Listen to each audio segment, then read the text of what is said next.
Welcome to Rooted with Rach, a space for honest conversations about motherhood, relationships, mental health, healing, and the journey of coming back home to ourselves. I'm Rachel, and I am so glad that you're here. Hey guys, welcome to the Rooted with Rach podcast. Today is going to be more of a difficult episode for me to record, and I kind of went back and forth on how I wanted to do this. I just decided the best way to honor my best friend is to do this episode and put it out there. So this episode is going to be about my best friend, Taylor. And Taylor passed away. She died by suicide 4 years ago today. And obviously this is a heavy subject to talk about. And I think a lot of times when people lose their life in this way, we focus so much more on their death that we don't focus or remember their beautiful life that they lived. And that's what I want this episode to be about today. I want it to be so much more about her life than about the way that she left this world. So many people struggle mentally, and she was one of those people. But one thing that Taylor's life taught me is that we don't know what people are carrying. We may assume, we may think we know, but sometimes people's struggles feel so big for them that the last thing they want to do is put it on their loved ones. So there's so much smiling and so much laughter that people can be showing on the outside and still be struggling so deeply on the inside. And if you've lost someone to suicide, I hope that this podcast makes you feel less alone and reminds you that there's so many great memories and things to remember about your loved one than just the tragedy that was the ending.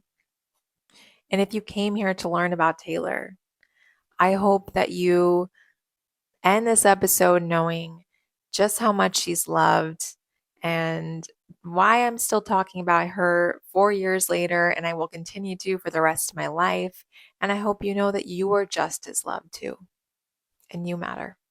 You know, Taylor was so much more than the hardest chapter of her life, and that's why I think it's important to tell you about the life that she lived and the life that I was so lucky to be a part of for most of her life, and how it's impacted me and how I see the world so much differently after she left. But she taught me so much while she was still here, and yet she's passed, but she's still teaching me things every single day.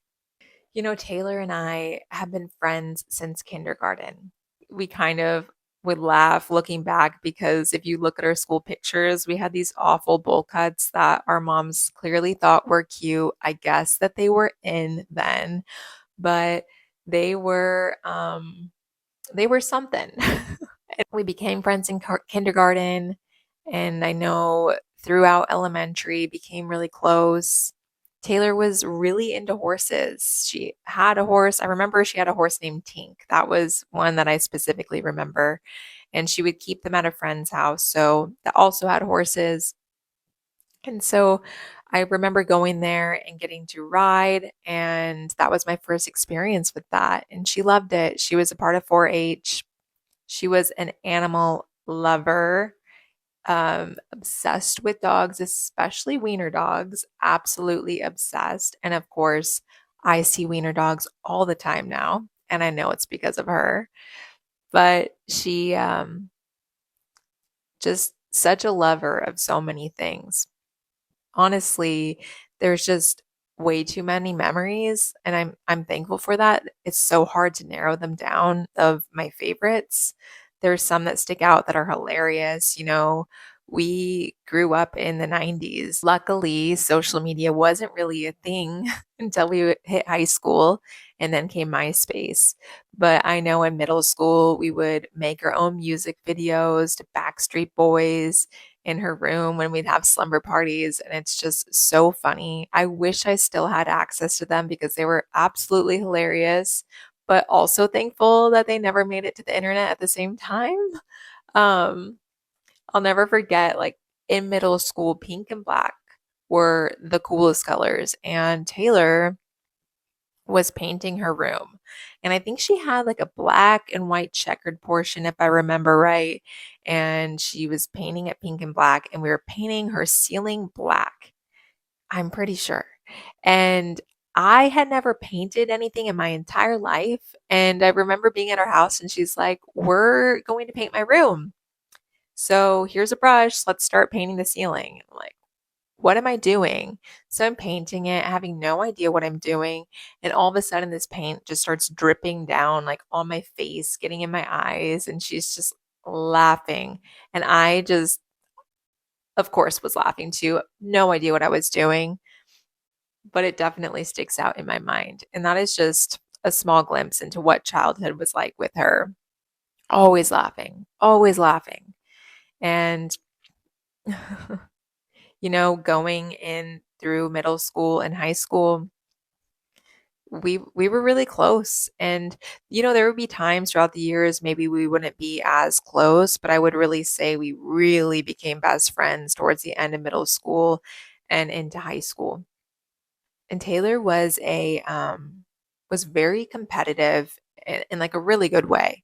She loved softball. She loved it so much. She was so passionate about it. She was so into it. That's something that I think people later on in her life that met her later on didn't quite know about her horses and her love for softball. But those were really important things to Taylor. She was super passionate about them. She was a very passionate person, and she really gave her all in everything that she did. And she expected perfectionism from herself. I really think she did. She tried so hard. She didn't understand if you were on the team and you weren't as competitive as her because she was just so in it. And I loved that about her. She Taylor was like a really cool chick, and I think so many people were drawn to her because of this. She had a lot of interest. She wasn't afraid to get her hands dirty. She loved to get on a four-wheeler in the mountains. She wouldn't mind going hunting with people. She was in it. She was so down to just do these outdoorsy things, and mad respect for her because you'll never find me in a tree stand hunting ever. But I'll get on a four-wheeler, and we did do that. And actually that reminds me of a time we were up at our parents' place up in the mountains, and this was after we had graduated high school, and we were riding four-wheelers around the mountain. And I remember following her, apparently a little too closely. And when we got back to her parents' house, I remember taking off my sunglasses, and she just dies laughing because there is dirt just caked all around my face. And you just see my eyes super white, and the rest is dirt. And there's a picture out there of that. She thought it was so funny because it was. But this girl and I can't even explain to you the amount of times that I would be gasping for air laughing so hard. Taylor was so funny and so unique. Like, she would say the most random things, the most random jokes, like made up words. Like, where did that come from? Um, some of them came from her dad. I do know that. But she just was hilarious. We were always laughing until our stomachs hurt, until we couldn't laugh anymore. And you know what? Since she's passed, I have never laughed like that since. I've never laughed so hard for so long that my stomach hurt like that. It was just get us together in a room and we were going to have such a good time. I knew just being around her, it was going to be a good time. We just constant laughter, constant fun, constant talking. She was just the best. And I can't even really narrow down a favorite memory. But one more thing that sticks out, and it was more in adult life. And she came to Hawaii for my wedding with my husband. We were having an intimate wedding in Hawaii, and all of us, like a group of us friends, were on the beach, and we were just literally being children. We were just dancing around, taking funny pictures, jumping around in the water. It was like we let our inner child out. We were so free, having so much fun, not caring about what anyone around us thought. We were just genuinely enjoying each other, laughing, and having such a good time. And that is how I will always remember her. Is the laughter, the happiness, the smiles, the good times, the beautiful life that I got to experience with her. How much more beautiful my life was just simply because she was in it. So, if you were a friend of Taylor's or a family member of hers, you felt deeply loved. Taylor had this way about her. She genuinely would have given the shirt off of her back for you. If you needed her, she was going to be there. She just had this way of words where if you were down, even if you weren't asking for help, she would just give you the most beautiful speech, honestly, about how wonderful you are. And it wasn't like unsolicited advice. She wasn't necessarily giving advice. She was just letting you know how important you are and that you need to know that. She did that all the time for me, and all the time for people that loved her. To know Taylor was to love Taylor. 100%. Taylor has taught me so much. And you may hear me say was and is, and a lot of the reason for that is I know she's still here.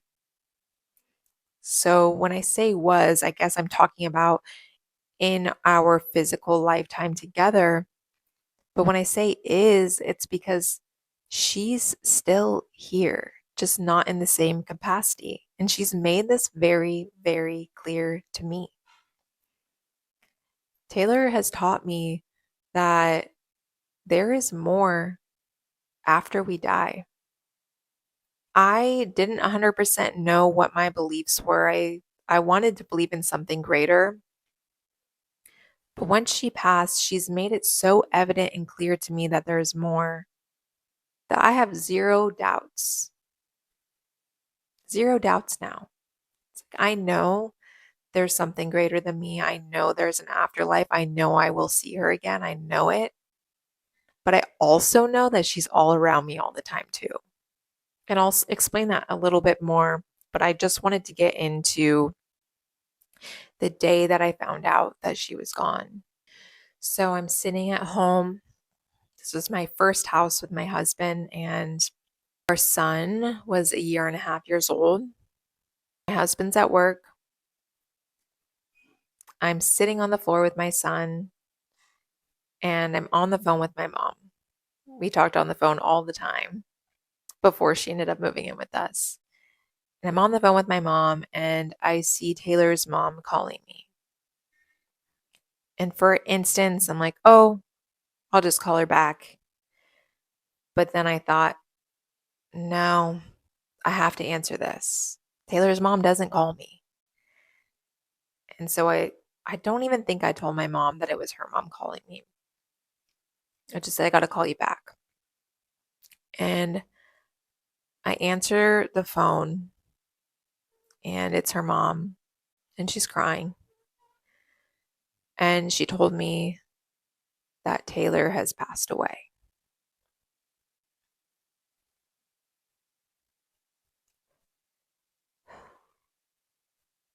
And I don't even think like I was actually processing what she was telling me at the time, to be honest. Because then she said something like, they were going to go find out more. But she said, pray for her. And like, my brain just didn't want to believe that she was gone, that for like a moment after I got off the phone with her, I was like, maybe I didn't hear right because she said pray for her. So maybe, I was trying to like talk myself out of her being gone and trying to hold on to any glimpse, because it wasn't just a call of saying, someone got in an accident, they're in the hospital. It was, no, she passed away.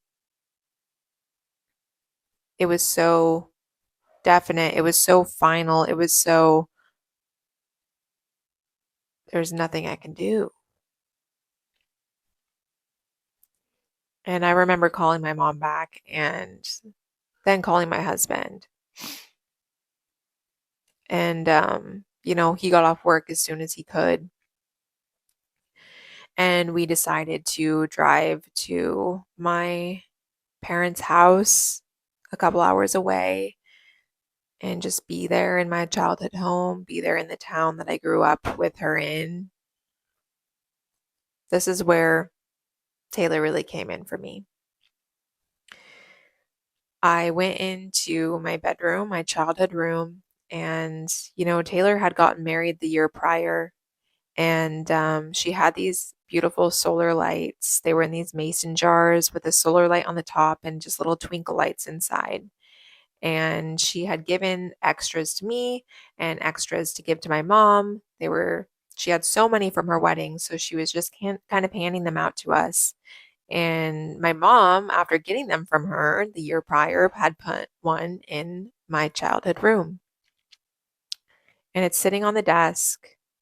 The blinds are closed at this time, and I'm laying on the bed just by myself. I just needed a moment to just think, to just be, to just process. And I look over and the light turns on. And, at the time, I'm just kind of staring at it like, what? Maybe it was because the window was open earlier and the sun hit it and now it's turning on. I don't know. I kind of try to talk myself out of it. And this was the day that she passed away. And so the next day, it was either later that day or the next day, I go in there again for some more space. And I look over at that light and it turns on again. I knew it was her. Like, I knew it was her. And it's hard to explain that because I know people could say it's a coincidence. It could have been this, but there's this feeling that came along with it that I knew it was her. I know she was just saying, hey, I love you and I'm with you and I'm okay. I would see several butterflies that weekend as well. And that feels like it's been a sign from her too. But there's just these things that I would feel throughout time. It's almost like I know what she would be telling me in a situation. And part of that could be because we knew each other so well. But sometimes I really feel her presence when I hear these things, when I think these thoughts.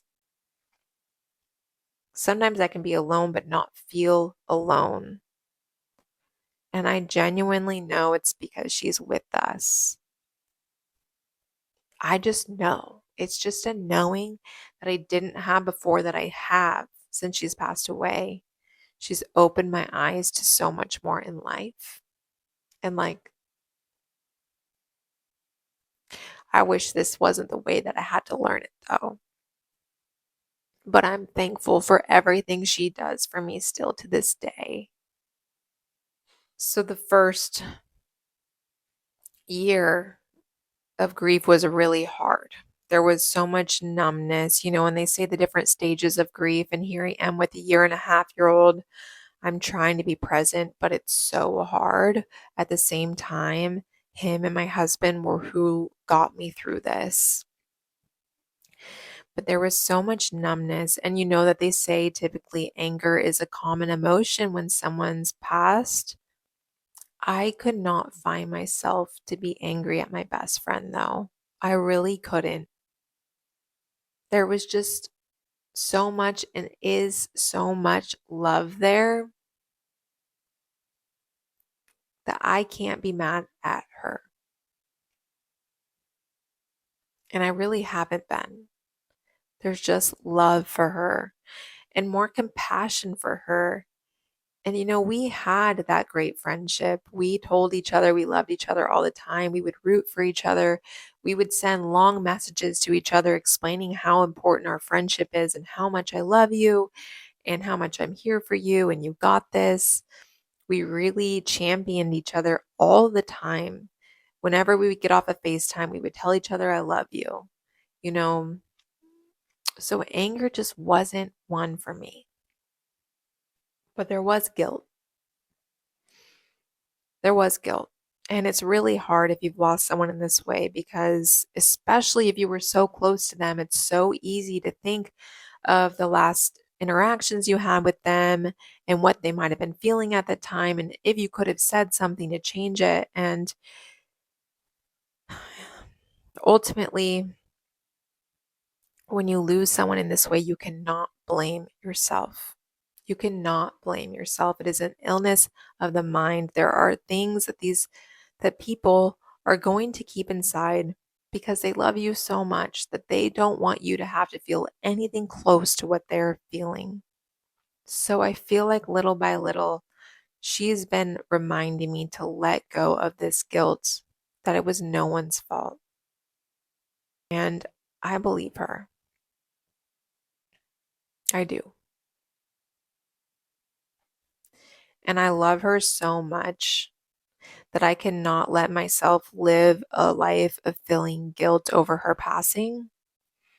Instead, I'm going to carry the love that she so graciously gave me every single day and that I still feel from her all the time.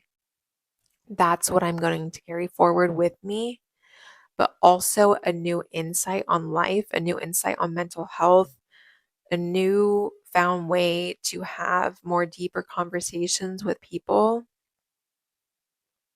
to really help spread love to people that might be suffering silently.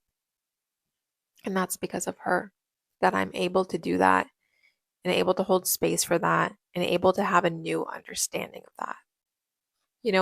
And grief is so different, and this was something I didn't quite understand at the beginning. I'd never lost someone like that, not in that way. My grandma had passed away, you know, not long before, over a year before, and my grandma was so special to me. But I was so grateful that she lived such a long life.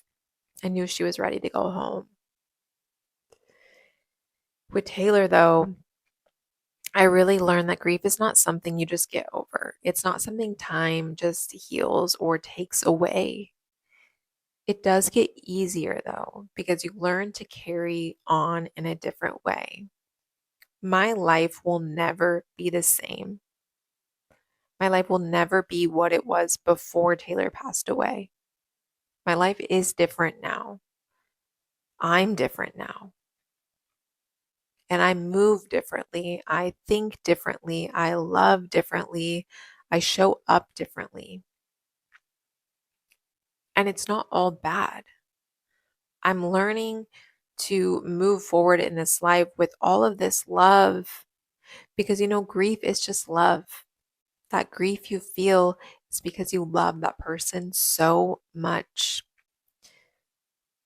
So, in a weird way, I feel gratitude for my grief. I feel gratitude that I love someone so deeply that their absence is so big and they are missed so much.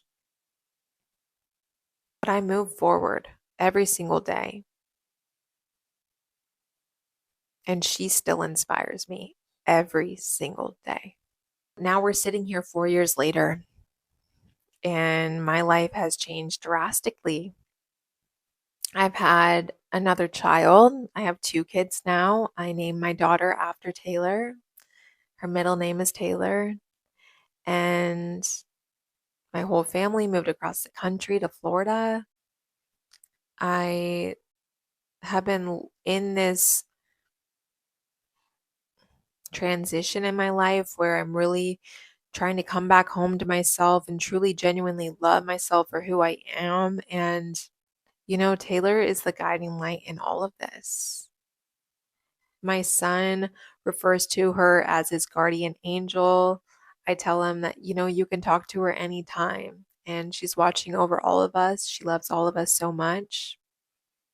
There's things that still hurt, obviously. There's so many big moments that have happened in my life, and it's hard when I can't tell my best friend about them anymore. I'll still tell her, of course, but it's just not the same not having her here. Her absence physically is felt every single day still. And I genuinely think of her in everything that I do. So many moments knowing that she's not physically here. It's not easy. I think something that's hard too is that she is forever 29 and I keep getting older. And so as the years go on, I'm further removed from my most recent memory with her. I'm more further removed from the last time I heard her laugh. I'm more further removed from the last picture we took together. Because my life keeps going on, but hers ended in 2022, her physical life. And it's hard to have so much space between now and then. There's so many lessons that Taylor has taught me through this, and a huge one, of course, I already touched on, is just mental health. Life is so fragile. We're so lucky to be here in this life. I remind myself every day how grateful I am to be here because I see how fragile it is. And she taught me that. And it makes me just want to live for the both of us. In fact, at her funeral, I remember saying that in my speech that, hey, I'm going to live this life for the both of us now. And that's what I'm doing. She's taught me compassion on a whole other level and love, unconditional love. And the impact that friendship can really make on someone's life is huge. Her friendship meant everything to me, and it still does. This is a message to Taylor. It's been 4 years since you left this earth, and I miss you every single day. And I just wish my kids could know you. I wish that they could feel your hugs and hear your laugh and your sense of humor. I wish I could hug you. I wish I could just be carefree with you in a car, listening to music, singing along, and just loving life. And you're so missed. You're so missed by everyone that loved you. And not a day will go by that I won't think about you and I won't miss you. You have impacted my life forever. And you gave me the most beautiful gift of our friendship because you showed me what it truly means to be the best friend and what it means to be loved by someone so deeply. You have the most beautiful soul, and I thank you for showing up for me still and knowing and letting me know that you're still here. Because I feel like it's through your guidance and love that is like why I'm still here today. Is because of you. Why I'm in this place in my life right now. I know you have such a big part in that.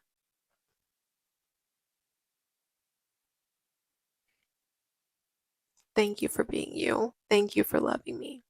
Thank you for guiding me. I will keep sharing your story because you are still so, so loved. and I miss you. Thank you. If you are grieving a loved one, just know that their story hasn't ended. Know that they are so much more than their hardest chapter in their life, and they're still with you and guiding you and loving you. And if you struggle with your mental health and you need help, there is help out there. You can call or text 988 or talk to a friend, talk to a loved one. Just know you're loved, you matter, and you are needed here.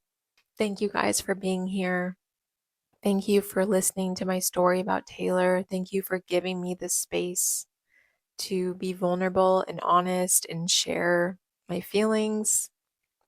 I really, again, just want this podcast to be a place where people feel seen and less alone. And Taylor is the guiding light in all of this. She's the reason for this podcast. And I knew that I wanted to honor her in such a big way. And I will continue to do so. Thank you for being here. It means so much to me.